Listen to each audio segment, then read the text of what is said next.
This is a Stormwatch media briefing for extreme cold hazards from now, December 29th, 2017, to Monday, January 1st, 2018. Extreme cold hazards are expected Saturday through Monday. Here's an overview of what we are expecting. Extreme cold expected Saturday night through Monday morning for zones 1 and 2. For a zone reference, please look at the map on the top right corner of your screen. So it's the red and yellow areas that we are expecting at the extreme cold. And also, we can expect extreme cold conditions Sunday night and into Monday morning for zones 3 and 4. So it's the green and blue areas. So for zones 1 and 2, we are expecting Saturday night through Monday morning, and for 3 and 4, we're looking at Sunday night and Monday morning. So it's a 24-hour difference between the red and yellow and the green and blue. So, to time things out, below zero wind chills continue tonight for zones 1 and 2, with teens below zero wind chills expected in zone 1. Saturday night and Sunday morning, below zero wind chills in zones 1 and 2, so the same thing as what we're looking at tonight. And then for Sunday night and into New Year's Eve morning, widespread below zero wind chills for all zones. And we're just looking at like teens and single digits for the green and blue shaded areas, so 3 and 4. But we're looking at single digit below 0 and 4, teens in zone 3, and then we're looking at widespread 20s below in both zones 2 and 1. Again, we're looking at widespread below zero wind chills Sunday night and Monday morning, with the most hazardous wind chills expected in zones 2 and 1. So here's the hazardous part that we are expecting. Again, the general hazardous wind chills are for all of Illinois in general, but they can be life-threatening in areas of zones 3, 2, and 1. And we're looking at thresholds for wind chill advisories in 3, 2, and 1. But still, it still should be concerning in zone 4, in the Marion, Carbondale, and Harrisburg, and Metropolis, Paducah areas, but we're looking generally along and north of Illinois Route 13 is where we're looking at like life-threatening wind chills that can cause hypothermia. Again, we are looking at wind chills below minus 20 for most areas in zones 1 and 2, Sunday night and into Monday morning. A little less concerning wind chills are expected tonight and Saturday night, however. However, we can expect some rather isolated wind chills near 30 below in zone 1. However, the main area concerned should be areas near the Mississippi River, where some isolated wind chills near 30 below are possible. Hypothermia can occur within 30 minutes under these conditions. It can occur twice as quick, with wind chill values below minus 20. And if you're looking at minus 30, you just don't want to be outside at all. So here's a look at our timing of concern here. We are very highly confident this will happen in zones 1 and 2. And then for the hazards, we are confident for generally 50-50 probability for hypothermia in zones 3 and 4. However, this is significantly cold and you just really want to take this seriously. And of course, generally for northern parts of the state, we are currently experiencing concerning situations now. However, expect the main hypothermia risk to be in zone 1 tonight. And then the widespread conditions should be through Monday morning. However, it doesn't end there, as there is a chance for more wind chills that are dangerously low sometime midweek next week. So again, this isn't the end of everything. You want to continue watching the forecast for such an event like this. So here's some advisable actions for y'all. It is highly imperative that you stay indoors throughout the entire event. So this would basically be if you don't have a reason to be outside. Of course, there are some reasons that you want to be outside, like if you like to walk outside or just pick up the mail, take out the trash, make sure you wear some extra layers. Bundle up with a heavy coat and a few sweaters over your t-shirt. This will stabilize the body temperature. Hypothermia is when the body temperature reaches below 95 degrees.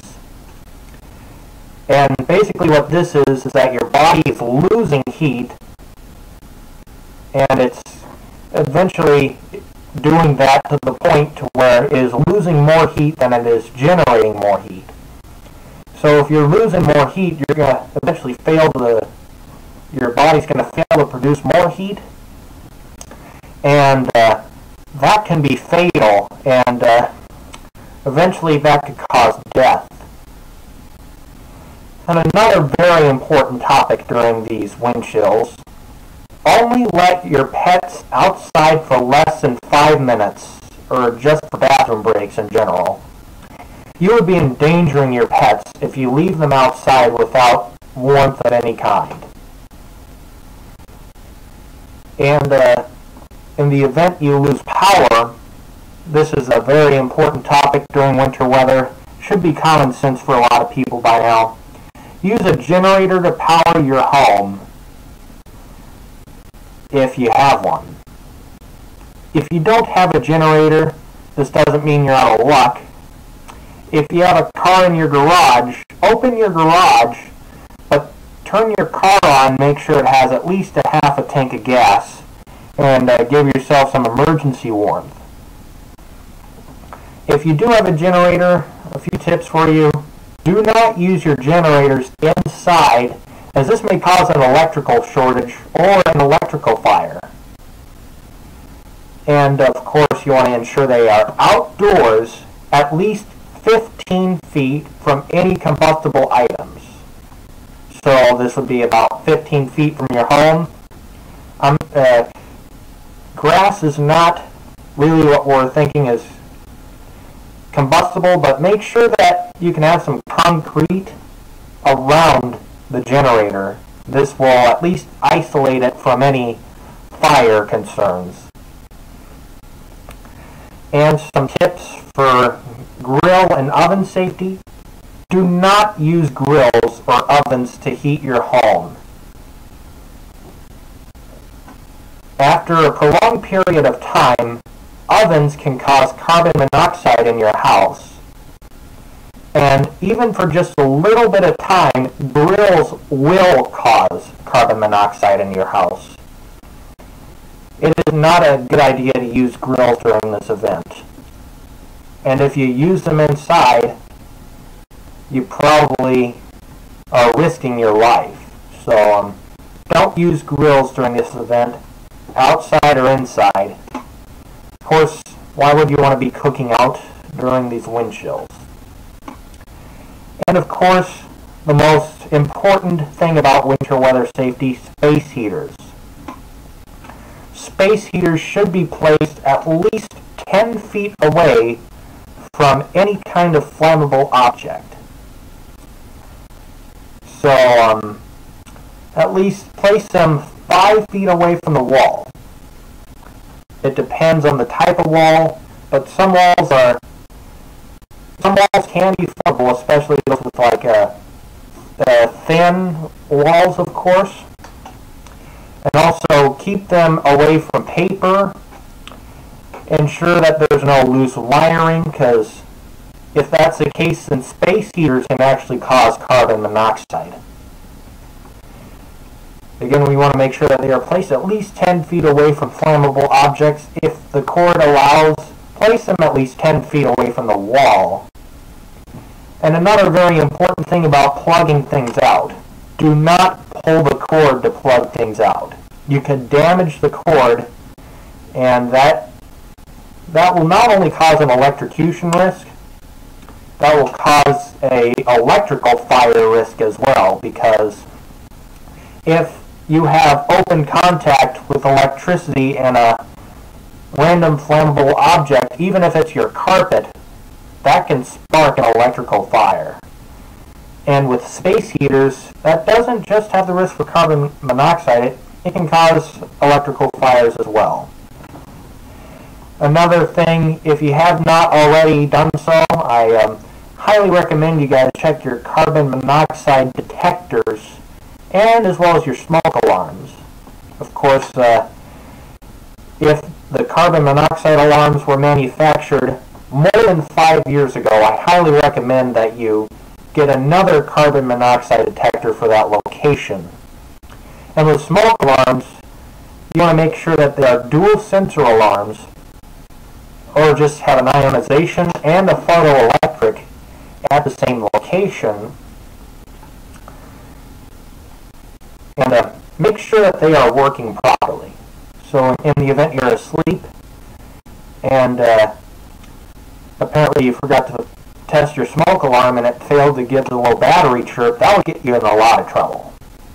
And of course, highly recommend that you guys get smoke alarms for every bedroom of your house. When you're fast asleep and the smoke alarm is in the hallway right next to your bedroom, chances are, if you're at a good age and your ears have maturized throughout the course of the past few decades, then chances are the smoke alarms will wake you up, but it probably won't wake your children up. I'm sure it will, but if your hearing hasn't maturized, your children could sleep through it, so consider getting smoke alarms for their bedroom too. Again, those were a few recommendations.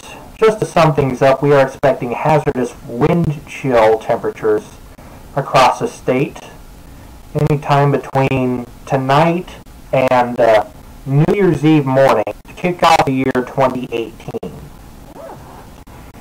And I just want to make sure that everyone is aware of this event. Make sure that you like my Facebook page, Stormwatch Communications, and for a summary of information, please follow my other Facebook page, that is Illinois Weather Outlook. Again, that is Illinois Weather Outlook on Facebook. I appreciate you guys joining us today. For more information, please refer to your local National Weather Service forecast information, which is available at weather.gov. Again, that is weather.gov. Again, thanks for joining us today. Stay warm, have a happy new year, and I appreciate you joining us today. And thanks for joining us.